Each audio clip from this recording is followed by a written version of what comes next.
صلوا على نور الذي عرج السماء يا فوز من صلى عليه وسلم.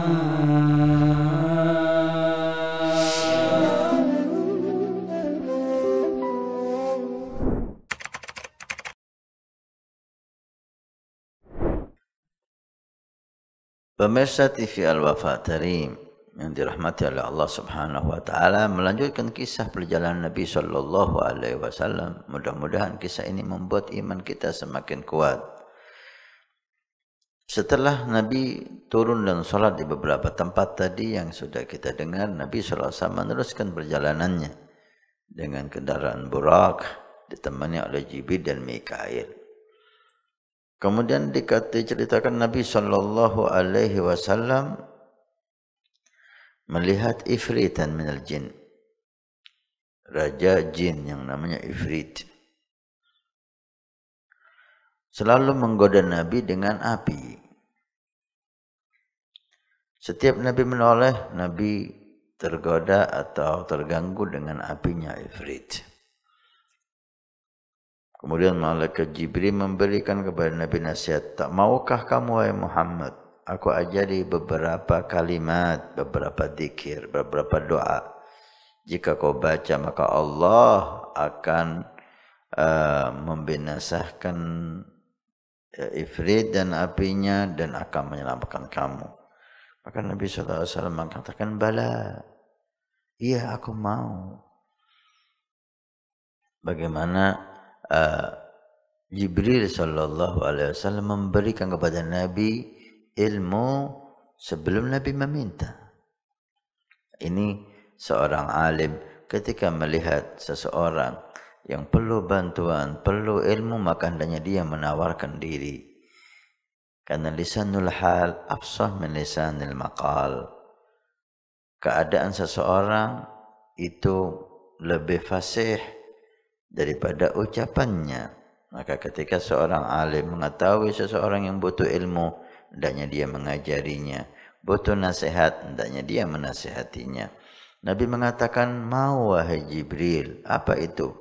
Maka malaikat Jibril memberikan kepada Nabi, qul, katakan wahai Muhammad, a'udzu biwajhillahil karim wa bi kalimatillahi tammat allati la yujawizuhunna barrun wala fajir min syarri ma yanzilu minas sama' wa min syarri ma ya'ruju fiha wa min syarri ma dara'a fil ardi wa min syarri ma yakhruju minha wa min fitnatil laili wan nahar wa min tawarikil laili wan nahar illa tariqan yadruku bi khair ya Rahman. Setelah Nabi membacanya, maka binasalah Ifrit dan godaannya. Hendaknya kita berlindung kepada Allah dari godaan syaitan. Syaitan makhluk Allah. Maka tidak ada yang bisa kita lakukan kecuali berlindung kepada Allah Subhanahu wa taala dari kejelekannya. Kemudian Nabi meneruskan perjalanannya dan berjumpa ala qaumin, mendatangi, melihat suatu kaum. Kaum ini cukup aneh. Mereka itu bertanam, tapi anehnya di hari itu dia nanam, di hari itu pula dia panen. Yang kita ketahui perlu waktu untuk menikmati hasil tanaman kita. Jika itu padi perlu 3-4 bulan. Jika itu kurma perlu beberapa tahun. Tapi Nabi melihat satu kaum yang nanam di hari itu dan mereka panen di hari itu pula. Nabi bertanya, mahada, apa ini wahai Jibril? Kok aneh? Jibril mengatakan, haula'il mujahiduna fi sabilillah. Mereka itulah wahai Muhammad orang yang jihad fi sabilillah. Maka amal ibadahnya dilipat gandakan menjadi 700 kali. 700 kali. Wa anfaqu min syai'in wa huwa yukhlifuhu wa ma anfaqu min syai'in fa huwa yukhlifuhu. Apa yang kau infakkan di jalan Allah, maka Allah akan menggantinya dengan lebih besar. Orang yang menginfakkan di jalan Allah, orang yang jihad fi sabilillah, maka dia mendapatkan lipat ganda, bukan 10 tapi 700 lipat ganda, 700 kali. Beruntung mereka yang berjuang di jalan Allah, beruntung mereka yang memberikan hartanya di jalan Allah Subhanahu wa taala. Wa wajada raihan thayyibatan. Kemudian setelah berjalan, Rasul sallallahu alaihi wasallam menemukan bau yang sangat indah dan semerbak. Beliau bertanya, "Ya Jibril, ma hadhihi raihah?" Bau harum apa ini? Dari mana asalnya bau harum ini? Begitu dahsyatnya sampai Nabi menciumnya. Qala hadhihi raihatu Masyitah binti Fir'aun wa auladiha. Ini adalah bau harum pemakaman keluarga Masyitah dan anak-anaknya. Dikatakan di zaman Fir'aun ada seorang perempuan yang bertugas menyisir putri Fir'aun. Ketika menyisir putri Fir'aun, sisir jatuh dan spontanitas beliau mengucap Bismillah ta'isa Fir'aun. Dengan menyebut nama Allah, celakalah Fir'aun. Si putri bertanya, kau nyebut nama yang belum kita dengar, Bismillah dengan nama Allah. Siapa itu Allah? Beliau mengatakan, Allah Tuhanku dan Tuhanmu. Jadi kau punya Tuhan selain ayah, selain Fir'aun? Gola, ayahmu bukan Tuhan. Gimana kalau saya beritahu ayah? Gola, silahkan. Diberitahulah Fir'aun. Dipanggillah oleh Fir'aun. Apakah benar kata putri saya? Alaki rabban ghairi.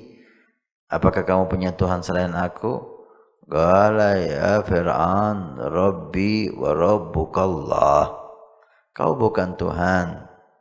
Tuhanku dan Tuhanmu adalah Allah. Dibujuk, diancam, semua cara sudah dilakukan oleh Fir'aun untuk mengembalikan Masyitah keluar dari agamanya, menyembah Fir'aun, dan itu tidak berhasil. Masyitah punya 2 orang anak dan suami. Dipanggil semuanya dan diancam mau dibunuh. Tetap mereka tidak kembali, tetap menyembah Allah Subhanahu wa taala. Walaupun kematian yang harus dia alami untuk mempertahankan iman.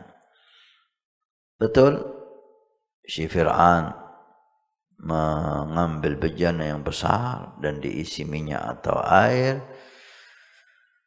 dan dilemparkan satu persatu ke bejana itu Masyitah dan keluarganya. Sebelum hal itu dilakukan oleh Fir'aun, mereka meminta untuk jasadnya dimakamkan di satu rumah.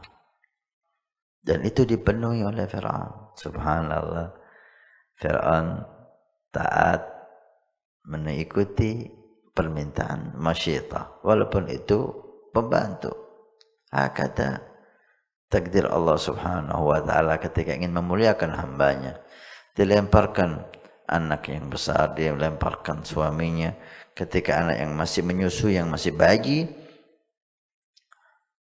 Masyitah agak kasihan melihat anak bayi ini akan dibakar. Si bayi berkata, karamatan. Beliau mengatakan si bayi ini kepada ibunya, ya ummah, qa'i wa la tataqawasi fa innaki 'alal haq. Wahai ibu, jangan kamu ragu. Jangan kamu mundur. Jatuhkan dirimu karena kamu dalam kebenaran Allah. Maka Masyitah menjatuhkan dirinya dan anaknya ke dalam bejana yang mendidih itu. Meninggallah semua keluarga Masyitah sesuai wasiatnya dan janji Fir'aun. Masyitah dan keluarganya dimakamkan di satu tempat. Ma'asyiral muslimin, pemirsa Al-Wafa TV Al-Wafa yang dirahmati oleh Allah. Apakah Allah akan melupakan pengorbanan seseorang jika pengorbanan itu untuk Allah dan Rasul? La wallah. Tidak dilupakan oleh Allah Subhanahu wa taala. Sebelum surga menunggu Masyitah, Allah menunjukkan kisah Masyitah, keagungan Masyitah, keteguhan iman Masyitah, pengorbanan Masyitah, dikeluarkan bau harum sehingga Nabi mencium bau harum tersebut, sehingga kisah Masyitah bisa kita dengar. Dan saat ini kita menyebut nama pembantu yang seorang Masyitah ini dengan penuh kehormatan, dengan penuh ta'zim. Ini sebagai pelajaran bagi kita bahwa status sosial seseorang, jenis pekerjaan seseorang tidak membuat dia hina, dan seseorang yang mendapatkan kedudukan yang besar, yang tinggi, tidak membuat dia mulia. Kemuliaan hakiki adalah dalam taqwa Allah. Masyitah pembantu Fir'aun, tapi dia jauh lebih mulia dari majikannya, dari Fir'aun. Mudah-mudahan Allah memuliakan kita dengan taqwa. Amin ya rabbal alamin.